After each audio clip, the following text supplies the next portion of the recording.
ठीक है जी। आज हम कंटिन्यू कर रहे हैं अपना टॉपिक टेबल टैग ही। ठीक है जी। तो अभी तक हमने सिंपल सा पढ़ा था टेबल टैग के बारे में कि टेबल टैग क्या है, उसमें हम नई रो कैसे ऐड करते हैं, उसमें सेल्स कैसे ऐड करते हैं, चाहे वो हेडिंग सेल हो चाहे वो डाटा सेल हो, वो कल कॉन्सेप्ट हमने क्लियर किया था। ठीक है। आज हम क्या करेंगे, आज हम लोग थोड़े से एट्रीब्यूट्स के बारे में पढ़ेंगे। ठीक है। Attributes attributes used within the table tag. ठीक है, ये पढ़ेंगे। ठीक है, कि कौन कौन से एट्रीब्यूट जो वो यूज किए जाते हैं हमारे टेबल टैग के अंदर। ठीक है जी, क्लियर हो गया। चलो अब देखो, जो हमारा फर्स्ट एट्रीब्यूट रहेगा, जो फर्स्ट एट्रीब्यूट था आप लोगों का, वो तो आपने यूज कर ही लिया। कौन सा? Border. Border is equal to double quotes. ठीक है। इसका काम क्या होता है कि ये किया जाता है, किस लिए यूज किया जाता है? टेबल को बॉर्डर देने के लिए। ठीक है। तो यहां इसका आगे लिख लो, दिस एट्रीब्यूट इज यूज्ड, दिस attribute is used to create border in a table। ठीक है जी। दूसरा एट्रीब्यूट कौन सा था आपका? दूसरा था आपका अलाइन एट्रीब्यूट। ठीक है। Align attribute, align attribute. ठीक है। अगेन अलाइन एट्रीब्यूट का मतलब क्या है कि टेबल की पोजीशन सेट करना। ठीक है, कि वो लेफ्ट में रखना, राइट में रखना, सेंटर में रखना। ठीक है। तो ये तीन तरह की वैल्यूज मिलती है आपको अलाइन एट्रीब्यूट के अंदर। कौन सी? चाहे आप लेफ्ट लिखो, चाहे आप राइट लिखो, चाहे आप सेंटर लिखो। ठीक है, ये सारे ही वर्किंग करते हैं। ठीक है। बस सेंटर की स्पेलिंग ध्यान रखा करो, सेंटर की स्पेलिंग क्या होती है? CENTER। ठीक है। तो अभी हम कोडिंग कर लेते हैं अपनी ओपन, ताकि हम देख सकें कि एट्रीब्यूट जो वो किस तरह से रिएक्ट कर रहा है मेरी कोडिंग। ठीक है। ये कल वाला प्रोग्राम था, मैं इसी को करवाता हूँ। ठीक है। अगर मैं इसको रन करूंगा अभी थोड़ी देर में, जैसे ये रन करते हैं अभी हम इसको। जब इस प्रोग्राम को रन किया तो ये कुछ इस तरह का दिख रहा है। ठीक है, इस तरह का दिख रहा है ये। ठीक है, इस तरह का दिख रहा है ये मेरा टेबल जो है। ठीक है। अगर कोई आपसे पूछेगा इस टेबल की अभी लोकेशन कहाँ है, अलाइनमेंट कहाँ है, तो लेफ्ट में सेट है ना ये। ठीक है। चलो इसकी अलाइनमेंट चेंज करते हैं। तो मैं क्या करूंगा, टेबल टैग के अंदर आ गया और बॉर्डर एट्रीब्यूट तो मैंने लगाया हुआ है पहले से ही। अब नेक्स्ट एट्रीब्यूट जब हमने पढ़ा वो कौन सा एट्रीब्यूट था हमारा? वो था अलाइन एट्रीब्यूट। तो अलाइन बाय डिफॉल्ट लेफ्ट ही है, तो इसको लेफ्ट सेट करके देखेंगे, कोई फर्क नहीं लगेगा, लेफ्ट का लेफ्ट रहेगा। ठीक है। लेकिन जैसे मैं लेफ्ट से राइट करूंगा, RIGHT, तो ये राइट हो जाएगा। सेव किया, रन किया, बूम, चला गया राइट में। ठीक है। सेंटर लेके आना है तो सेंटर ला सकते हैं, इसको हम कैसे? CNTR, center, save, run, center आ गया। क्लियर हो गया। इस तरह से आप जो हो टेबल को अलाइनमेंट जो वो सेट कर सकते हो। क्लियर, समझ गए? हाँ, वो नेक्स्ट नंबर पे आ रहा है। ठीक है। अभी देखो ये जो है ना, अगर आपको इसको बड़ा करना तो इसमें दो तीन कॉन्सेप्ट होते हैं कि एक तो आप जूम कर लो इस तरह से, है ना, ये जूम करने वाला कॉन्सेप्ट भी है। फोन वाला बता रहा हूँ अभी। ठीक है। देखो बाय डिफॉल्ट इसका साइज जो है ना वो 100 पे ये है। ठीक है, 100 पे सेट है ये, 100 पे। ठीक है। अब नेक्स्ट एट्रीब्यूट जाता है आपका, वो क्या आता है? ठीक है। देखो यार, बड़ा करने का मतलब क्या है? जब हम इसको बड़ा टेबल को बड़ा करने की बात करें तो बड़ा करने से हमारा मतलब क्या है कि टेबल को एक्सपेंड करना है। कैसे एक्सपेंड करना है? उसकी विड्थ बढ़ानी है। ठीक है, मोटाई बड़ी करनी है और लंबाई बड़ी करनी है। यही चीज होती है ना। अगर मैं इस टेबल की मोटाई बढ़ा दूंगा तो ये खुद बड़ा हो जाएगा, अगर इसकी हाइट बढ़ा दूंगा तब भी बड़ा हो जाएगा। तो हाइट और विड्थ हमें कैसे बढ़ाते हैं वो तो मैं पहले बताया। अगर हमें विड्थ बढ़ानी है तो विड्थ के लिए हम विड्थ एट्रीब्यूट को यूज कर लेते हैं। ठीक है। और अगर हमें हाइट बढ़ानी है तो हाइट के लिए हम हाइट का यूज कर लेते हैं। ठीक है। तो यहां लिखते हैं हम, क्या लिखते हैं? थर्ड टॉपिक कौन सा, थर्ड अलाइन एट्रीब्यूट कौन सा हमारा? Width, WIDTH, width is equal to double quotes. ठीक है। ठीक है। इसमें विड्थ में ना हमेशा याद रखो कि ऑलवेज रिमेंबर, लिख दो यहाँ पे, always remember whenever we assign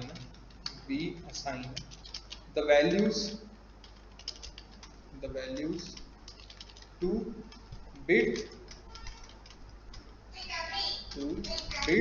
and height attribute. Always remember whenever we assign the values to width and height attribute, then we have to use them with pixels or percentage।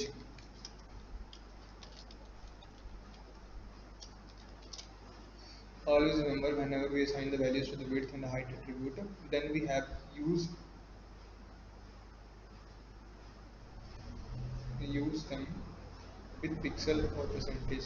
ठीक है जी, ये याद रखना। ये क्या बोल रहा हूं मैं, ये मैंने क्या बोला कि जब भी आप विड्थ और हाइट में कोई वैल्यू असाइन कर रहे हो, ठीक है, चाहे 10 20 30 जो भी लगा रहे हो, तो उसके साथ हमेशा पिक्सल या परसेंटेज लगाना कंपलसरी होता है। ठीक है, कंपलसरी यही है। ठीक है, ऐसे हम बॉर्डर एट्रीब्यूट की बात करें ना, तो बॉर्डर में सिर्फ आपको नंबर देना होता है 1 2 3 4 5 6 7 8, जितना नंबर दोगे उतना मोटा हो जाएगा। लेकिन जब भी विड्थ और हाइट को यूज करो तो ऑलवेज पिक्सल लगाओ, परसेंटेज लगाओ। परसेंटेज लगा रहे हो तो उसको बिलो 100 या 100 तक रखो, और पिक्सल अगर परसेंटेज लगा रहे हो तो उसको बिलो या 100 तक ही रखो, और अगर पिक्सल लगा रहे हो तो इसको मोर देन 100 से ऊपर रखो। ठीक है, समझ गए, क्लियर हो गया। मैं यहाँ करके बताता हूँ। मैंने क्या किया, मैं यहाँ आ गया अपनी कोडिंग के अंदर, मैं लिख दिया width is equal to 40%, sorry 40 नहीं 60%। सेव करेंगे, रन करेंगे। ठीक है, हो गया, बढ़ गई ना विड्थ इसकी, एक्सपैंड हो गया, ये हो गया ना एक्सपैंड है। ठीक है, लेकिन अगर मैं देखो परसेंटेज नहीं लगाता तो ये पता नहीं क्या उठा रहा था। ठीक है, समझ गए, कुछ असर नहीं आया, क्लियर हो गया। और अगर पिक्सल उठाऊंगा तो पिक्सल तो बहुत छोटा जाएगा, फिर भी लगा लेता हूँ। चलो, पिक्सल में वैल्यू ये उठा लेता है क्योंकि वो डाटा कुछ ज्यादा छोटा जाएगा। ठीक है, तो मैं यहाँ 600 पिक्सल लिख देता हूँ। ठीक है, ये देखो इतना हो जाएगा, क्लियर हो गया, समझ गए। तो याद रखना कि जब भी आप हाइट या विड्थ एट्रीब्यूट का डील कर रहे हो तो हमेशा पिक्सल्स या परसेंटेज का यूज करना कंपलसरी है। क्लियर हो गया। तो मैंने यहाँ पे 60% रखा हुआ था। ठीक है, तो 60% के साथ मुझे आंसर जो वो कुछ ये मिल रहा है। ठीक है, मुझे आंसर ये मिल रहा है। अब दूसरा क्या करना है, मेरे को क्या करना है, यहाँ पे हाइट एट्रीब्यूट लगाना है। तो हाइट एट्रीब्यूट में आप क्या कर सकते हो, पिक्सल लगाओ तो साथ में क्या लगा दो, या तो परसेंटेज लगाओ या तो पिक्सल लगाओ। Height is equal to HEIGHT। ठीक है, स्पेलिंग्स में ना काफी ध्यान रखना होता है यहाँ पे, टैग्स में और एट्रीब्यूट में। हाइट इज इक्वल टू एकदम इसकी 80%। ठीक है, सेव कर लिया, रन कर लेंगे, एक्सपैंड हो गया, बढ़ गया ना। ठीक है, तो ये चीज थी आपकी यहाँ पे। इस तरह से आप टेबल को, इसके डायमेंशंस को इंक्रीज या डिक्रीज कर सकते हो। क्लियर हो गया, समझ गए। तो ये भी कुछ ज्यादा बड़ा लग रहा है, इतना बड़ा मेरे को चाहिए नहीं, तो मैं इसकी विड्थ कर लेता हूँ मोर देन 50 रख लेता हूँ, 50 रख लेता हूँ। हाँ जी, कौन था ये एडवर्टाइजमेंट की तरह। ठीक है, 50 आ गया, और यहाँ भी हाइट में इसकी रख लेता हूँ, हाइट इसकी मैं 40 कर लेता हूँ, 40%। सेव करेंगे, रन करेंगे। ठीक है, इस तरह से आ गया। क्लियर हो गया, समझ गए। ये है आपका हाइट और विड्थ एट्रीब्यूट। क्लियर है, समझ गए, कोई इसमें डाउट किसी को। ठीक है, अच्छा, अब ना यहाँ पे ना एक चीज देखो यार, एक चीज यहाँ पे आप नोटिस करो। क्या आप नोटिस कर पा रहे हो कि जो टेबल का बॉर्डर है ना, देखने दे, हमने टेबल कैसा बढ़ाया था, देखते रहे ना आप, मैं क्या बोल रहा हूं। ठीक है, यहां पे देखते रहो, हमने टेबल कैसे पढ़ा, हमने टेबल पढ़ा ऐसे, ये पढ़ा ना ऐसे, हमने ये चिपके हुए सारे आपस में, ये ऐसे पढ़ा हमने टेबल है। ठीक है, लेकिन जब HTML की टेबल की बात करें तो देखो HTML का टेबल कैसे आ रहा है, वो कुछ इस तरह का आ रहा है। अगर मान के चलो कि टेबल का बॉर्डर है नहीं ये वाला, तो इसमें सेल्स कैसे आ रहे हैं, ये अपने आप ही इस तरह से आ रहे हैं कुछ, ये इतनी दूर आ रहे हैं एक दूसरे से, आ रहे हैं ना, देखो इस तरह से। ये अगर आप देख पा रहे, नोटिस कर पा रहे हो, तो अगर नेक्स्ट सेल भी आ रहा है तो वो भी इतनी गैप पे हो गए। ठीक है, मतलब आपस में कनेक्टेड नहीं, जैसे ऊपर इधर से हम जैसे ऊपर वाले डायग्राम नहीं वैसे नहीं है। ये टेबल कुछ हमें ऐसे दिख रहा है, ये देखो मैं बता रहा हूँ तुम्हें, जूम करके बता दी पूरा, लग रहा नहीं है। ठीक है, तो देखो ये क्या होती है, ये होती है हमारी सेल स्पेसिंग। क्या होती है, सेल स्पेसिंग की मतलब एक सेल से दूसरे सेल का कितना स्पेस होता है। ठीक है, तो नेक्स्ट जो एट्रीब्यूट होता है हमारा वो कौन सा होता है, सेल स्पेसिंग। अच्छा, यहाँ पे ना विड्थ और हाइट इकट्ठी लिख रहे हो, इसको अलग अलग क्यों लिखना। ठीक है, विड्थ और हाइट एट्रीब्यूट HEIGHT। ठीक है, विड्थ और हाइट एट्रीब्यूट। अब नेक्स्ट जो एट्रीब्यूट है हमारा वो कौन सा, जिसे हम बोलते हैं सेल स्पेसिंग। कौन सा, सेल स्पेसिंग, इकट्ठा आता है सेल स्पेसिंग। ठीक है, cell spacing is equal to, ठीक है, इसके अंदर भी वैल्यू साइन करनी पड़ती है। ठीक है, तो चलो हम क्या करते हैं, टेबल में आते हैं, और आप लोग मेरी आउटपुट का ध्यान रखो बस। ये देखो ना, अभी आउटपुट जो वो कुछ ऐसे दिख रही है, इतने दिख रहे हैं टेबल, ऐसे दिख रहे हैं ना ये। ठीक है, अब देखो मैं करूंगा, मैं यहाँ टेबल में आ जाऊंगा और यहाँ एक एट्रीब्यूट लगा रहा हूँ, कौन सा, cell spacing, CELSPACING, cell spacing. Cell spacing is equal to, मैंने यहाँ दे दिया 5, सेव रन। कुछ फर्क दिखा क्या, अबे दूर हो गए, दिख रहे हैं, नहीं दिखा। अब रुको, अभी बताता हूँ तुम्हें। 20 कर दिया, सेव करेंगे, रन करेंगे, बूम, अब तो दिखना चाहिए, दिख गया ना। जब मैंने 20 स्पेस दिया तो सेल देखो कितनी दूर हो गया, ठीक है। तो मुझे कौन बताएगा कि अगर मुझे इस सेल को कुछ ऐसे ऐसे बनाने तो क्या करूंगा मैं। अगर मुझे इस वाले टेबल को ऐसे फॉर्म करना है तो मुझे क्या करना पड़ेगा, ठीक है। तो मुझे सेल स्पेसिंग को 0 सेट करना पड़ेगा, ठीक है, कि मुझे सेल स्पेसिंग नहीं चाहिए। तो मैंने कर दिया यहाँ पे सेल स्पेसिंग को सेट कर दिया, 0 सेट कर दिया, सेव करेंगे, रन करेंगे, तो देखो मेरा टेबल जो वो एक लाइन की तरह बन गया ना। भले इसमें अभी भी है लेकिन वो इतनी नहीं है, ये मेरा 3D बॉर्डर है ये। तब आपको लग रहा है कि अच्छा गैप है, गैप नहीं है, बॉर्डर ही है। क्लियर हो गया, समझ गए। तो मेरा टेबल जो था वो इस तरह से इस तरह, मतलब इस तरह से इस तरह बन गया। क्लियर हो गया, समझ गए। इस तरह हम इसको बना सकते हैं। अच्छा, अब नेक्स्ट जो टेबल आता है आपका वो कौन सा होता है, जिसे हम बोलते हैं सेल पैडिंग। कौन सा टेबल होता है आपका, अच्छा इसके अंदर लिख लो, ठीक है, देखो दिस एट्रीब्यूट, इसी के अंदर लिखना सेल स्पेसिंग के अंदर, this attribute is used to increase the space between two cells।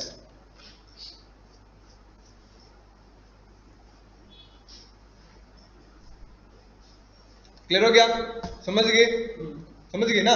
चलो जी, अब नेक्स्ट नंबर पे जो आपका एट्रीब्यूट आता है जिसे हम बोलते हैं सेल पैडिंग। कौन सा, cell padding, PADDING, cell padding is equal to double quotes, ठीक है। इसके अंदर भी नंबर ही आता है, ठीक है ठीक है, इसके अंदर भी सेम ही लिख लो, ठीक है। This attribute is used to increase or decrease the space between a cell and its value, ठीक है। क्या बोल रहा है ये कि किसी सेल के अंदर, ठीक है, एक सेल के अंदर जो उसकी वैल्यूज है, जो उसका डाटा है, ठीक है, ये जो डाटा है इसका, ये है ना डाटा, ठीक है। तो क्या बोलता है कि ये हेल्प करता है किसमें, इस सेल में स्पेस इंक्रीज करने में, ठीक है। मतलब डाटा और सेल के बीच का स्पेस इंक्रीज करने में हेल्प करता है, ठीक है, मतलब खुला करेगा। अभी देखो अभी आपको ऐसे पता लग रहा है, लेकिन जब मैं इसको यूज करूंगा तब देखना आप, ठीक है। मैंने क्या कर दिया, मैंने यहाँ लिख दिया cell padding is equal to double quotes बंद, और यहाँ पे मैं लिख दूंगा मैं लिख दिया 5, सेव करेंगे, रन करेंगे, ये देखो, ठीक है। पहले कैसे था और अब कैसे हो गया, है ना, समझ रहे हो। मतलब ये हमारे सेल के अंदर क्या कर रहा है, स्पेस ऐड कर रहा है, समझ गए। जैसे मान चलो कि अब मैं इसको थोड़ा और एक्सपेंड करता हूँ। मैंने क्या किया, मैंने इसको यहाँ कर दिया 22, सेव करेंगे, रन करेंगे, बूम, देखो, ये देखो, समझ गए, ये है सेल पैडिंग, समझ गए। मतलब याद रखना कि जब भी आपको क्या करना है, जब भी आपको दो सेल के बीच की दूरी को इंक्रीज करना है, ठीक है, ये, ठीक है, ये जब भी आपको दो सेल की बीच की डिस्टेंस को इंक्रीज या डिक्रीज करना है, तब आप किसका यूज करोगे, तब आप यूज करोगे सेल स्पेसिंग का, ठीक है। और जब भी आपको क्या करना है, जब भी आपको जो सेल के बीच में डाटा है और सेल का बॉर्डर है, सेल के बॉर्डर और सेल के डाटा के बीच में क्या करना है, आपको स्पेस इंक्रीज या डिक्रीज करना है, तब आप किसका यूज करोगे, सेल पैडिंग का। क्लियर हो गया, समझ गए, ये चीजें यहाँ पे क्लियर है सभी को। Cell padding, cell spacing clear हो गया, दोनों चीजें कंसेप्ट क्लियर हो गए, समझ गए, कोई डाउट इसमें नहीं ना। चलो जी, अब नेक्स्ट नंबर पे जो आपका एट्रीब्यूट आता है, ठीक है, नेक्स्ट नंबर पे जो आपका एट्रीब्यूट है वो कौन सा एट्रीब्यूट होता है, वो होता है आपका बीजी कलर। कौन सा, BG colour is equal to double quote. ये तो हमें पता ही है क्या, कि this attribute is used, this attribute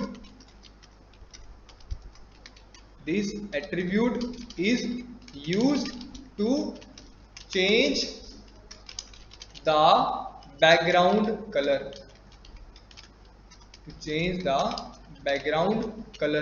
ठीक है जी। अब देखो मैंने बीजी कलर, मैंने सिर्फ बैकग्राउंड कलर लिखा, ये नहीं बोला टेबल का करता है, सेल का करता है, रो का करता है, वो मैं नहीं बोला, ठीक है, सिर्फ मैंने बीजी कलर लिखा। तो चलो मैं क्या चाह रहा हूँ, अब ध्यान देना सर मैं क्या बोल रहा हूँ। मैं बोल रहा हूँ कि जो जितना मेरा टेबल है ना, अच्छा इसकी ना सेल स्पेसिंग थोड़ा, सेल पैडिंग थोड़ी डिक्रीज कर लेते हैं, कुछ ज्यादा बड़ा लग रहा नहीं तो है, ठीक है, इसको मैं ना 3 पे सेट कर देते हैं, सेव कर दी रंग, ठीक है जी। मैं क्या बोल रहा हूँ कि जो टेबल का कलर ना मेरा वो क्या हो जाए, वो येलो हो जाए। किसका बोल रहा हूं मैं, टेबल का। समझ रहे हो क्या बोला मैंने, मैंने बोला कि मेरे टेबल का कलर क्या हो जाए, येलो हो जाए, बैकग्राउंड कलर, ठीक है। तो मैं बीजी कलर कहां लगाऊंगा, अपने टेबल के अंदर। ध्यान दो मैं क्या बोल रहा हूं, मैंने क्या बोला कि मेरा जितना भी टेबल है नहीं, यहां से लेके यहां तक पूरा जो टेबल है उसका बैकग्राउंड कलर क्या हो जाए, येलो हो जाए। तो मैं बीजी कलर कहां लगाऊंगा, अपने टेबल टैग के अंदर। क्यों, क्योंकि पूरे टेबल को कौन संभाल के रखता है, सिर्फ टेबल ही संभाल के रखता है टेबल टैग ही। तो मैंने क्या किया, मैंने टेबल टैग के अंदर क्या लिखा, मैं लिखा BG colour is equal to, कौन सा बोला मैंने, येलो ना, तो yellow, YELLOW, yellow. Save run, हो गया। अब ध्यान देना मैं क्या बोल रहा हूं, मैं बोल रहा हूं कि जो राकेश वाली लाइन है ना, ये वाली लाइन जो है, ये वाली है ना, क्या बोलूंगा इसको, क्या चीज होती है ये राकेश वाली लाइन है, इसको क्या बोलते हैं हम, रो है। तो मैं क्या बोला कि जो मेरी राकेश वाली रो है ना, वो कैसी हो जाए, वो ग्रीन हो जाए। राकेश वाली रो जो है वो क्या हो जाए, ग्रीन हो जाए। तो देखो, ये फर्स्ट रो आ गई, ये सेकंड रो आ गई, ये थर्ड रो आ गई। मैंने बोला कि पूरी रो ही क्या हो जाए, ग्रीन हो जाए। तो पूरी रो किस टैग के अंदर आती है, पूरी की पूरी रो किस टैग के अंदर आती है, TR टैग के अंदर, ठीक है। तो ये TR, ये रो 1 थी, ये रो 2 थी, ये रो 3 थी। तो हम कोडिंग में चले जाएंगे, अपने TR को ढूंढेंगे। ये फर्स्ट वाली रो आ गई, नहीं चाहिए। जो सेकंड वाली रो आ गई, नहीं चाहिए। थर्ड वाली रो में चाहिए, थर्ड में चाहिए ना, 1 2 3, थर्ड वाली रो में चाहिए। तो ये वाली कौन सी थी, यही थी ना राकेश वाली, ये, ठीक है। तो राकेश वाली रो जहां स्टार्ट हो रही है TR, उसके अंदर जाके लिख दूंगा मैं BG colour, BG colour is equal to double quotes, और कौन सी वैल्यू बोला मैंने, ग्रीन, ठीक है। ग्रीन थोड़ा डार्क हो जाएगा, मैं तो ग्रीन येलो कर दूंगा, ग्रीन हो गया ना ये, ठीक है। अब नेक्स्ट ना काम क्या कर रहा हूं, इसको कर देता हूं ग्रीन येलो, ठीक है। ग्रीन येलो में क्या होगा कि ये थोड़ा सा अलग सा कलर आएगा। समझे कि नहीं, समझे, क्लियर हो गया। अब अगर मैं आपको बोलूं कि आपने मोहित का रेड कलर कर देना है, और 1021 का, या फिर मोहित का रेड कलर कर देना है, और 1020 का ब्लू कलर कर देना है, क्या करोगे, ठीक है। TR टैग नहीं लगाएंगे, ये सेल है, ये मैंने पूरी रो थोड़ी नहीं बोला, मैंने बोला कि ये वाला सेल मेरा ब्लू हो जाए, ये वाला सेल रेड हो जाए। तो सेल कौन से टैग के अंदर आता है, या तो TD के अंदर आएगा, या तो TH के अंदर आएगा। तो ये जो मोहित वाला सेल है, ये कौन सा सेल है, ये एक TD सेल है, ठीक है। तो चलो मोहित वाले सेल को ढूंढते हैं पहले, कहां है मोहित, मोहित मोहित मोहित मोहित, ये रहा मोहित, ठीक है। इस सेल को क्या करना, रेड। तो मैं इस TD के अंदर आगे क्या लिखूंगा, BG colour is equal to red, save run. समझ गए, अंदर है ब्लैक कलर ही लिखा है, देखो है लिखो हो मोहित, बस कलर की वजह से नहीं दिख रहा है। क्लियर हो गया। अब 1020 को क्या करना, मुझे ब्लू करना है, ठीक है। या फिर चलो रो नंबर को भी मुझे क्या करना है, ब्लू करना है। तो रो नंबर क्या है मेरा, वो TH है, ये है वो, है ना। तो मैं इसके अंदर आगे क्या लिख दूंगा, BG कलर, ठीक है। कौन सा बोला मैंने, ब्लू, ठीक है। सेव रन, बूम, ठीक है। अगर इसके अलावा कोई और कलर ले लें, तो मैंने तुम्हें पहले बताया कि अगर तुम्हें कलरों के नाम याद नहीं है, तुम लोग हेक्स कोड के थ्रू ले सकते हो। कैसे, या लिखना आपने HTML कलर कोड्स, ठीक है जी। तो जैसे HTML कलर कोड में चले जाओगे, तो यहाँ पे आपको जो कलर अपनी पसंद का चाहिए वो सेट कर सकते हो। कैसे करोगे, ठीक है। नेट नहीं चल रहा आज, क्या नेट नहीं चल रहा आज, क्या कनेक्टेड तो है, ये क्या हो गया भाई साहब को, कनेक्टेड तो है, तो नेट क्यों नहीं चल रहा है, चल पड़ा चल पड़ा। एक बार फोन में चेक करने दो, वाईफाई नहीं चल रहा है क्या, नहीं चल रहा है,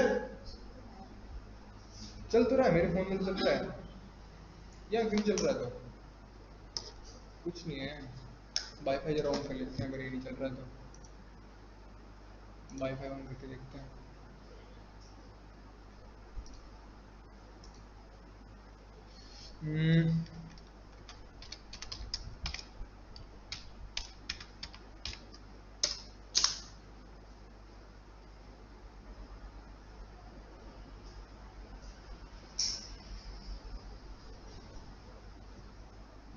ठीक है जी, चलो जी, रिफ्रेश।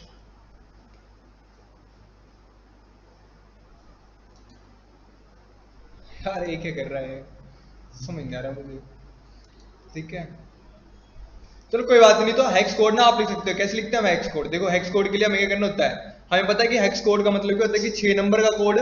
ठीक है तो 6 नंबर कोई भी डाल दो आप, मैं लिख दिया 1 2 3 करके। ये कितने हो गए, 3 3 6 नंबर हो गए। ठीक है और स्टार्टिंग में क्या लगाना होता है, हैश टैग। तो हैश टैग लगा देते हैं।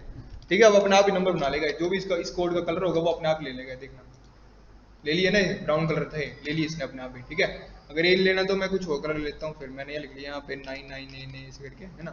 6 नंबर का कोड बना दिया मैंने, सेव करेंगे रन करेंगे। ठीक है तो इस तरह का कलर बन गया। ठीक है समझ गए? होता है हेक्स कोड जिसमें 6 नंबर का कोड होता है, वो स्टार्टिंग में हैशटैग लेना होता है। तो हम इस तरह से कलर बना सकते हैं। क्लियर हो गया? बाकी आपको HTML कलर कोड वाले कॉन्सेप्ट को मैंने बताया था कैसे यूज करना है। उसमें कलर सेट कर लिया, उसकी डेप्थ सेट कर लियो, नीचे कोड बन जाता है, वो कॉपी करके हैशटैग लगाया और वो बन जाएगा। क्लियर हो गया? समझ गए? यही काम है आपके लिए। अब देखो टेस्ट क्या है आपके लिए, टेस्ट है आपके लिए ये वाला, है ना। अभी आ रहा है, 2 मिनट रुको, वेट करो जरा। ये मैं साथ साथ में तुम्हें काम भेज देता हूँ। Screenshot screenshot screenshot screenshot screenshot screenshot screenshot. हाँ जी मिल गया जी, मिल गया मिल गया जी, मिल गया मिल गया जी, मिल गया।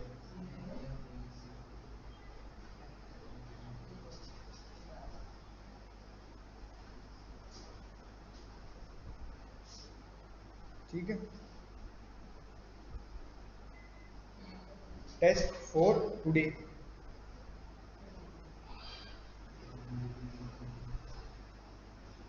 ठीक है चेक करो जरा।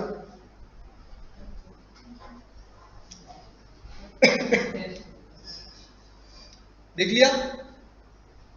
देखा फोटो?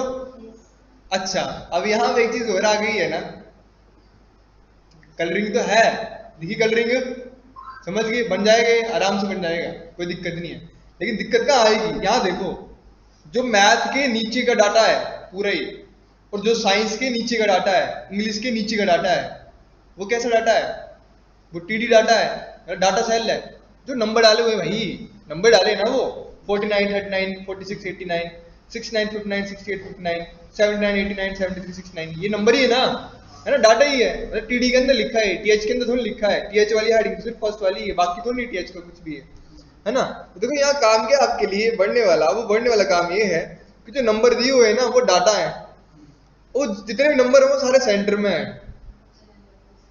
ना। तो कैसे करोगे इनको सेंटर? जैसे मान चलो कि क्लास के नीचे वाली रो है ना, ये वाली, यहाँ देखो साथ में। ठीक है ये सामने जो रो है ये वाली है ना, 10th 12th 10th, ये डाटा है लेकिन कैसा है, सेंटर में है। क्या करना पड़ेगा? सेल स्पेसिंग नहीं लगानी, सेल स्पेसिंग नहीं लगानी, अलाइन लगाना, अलाइन।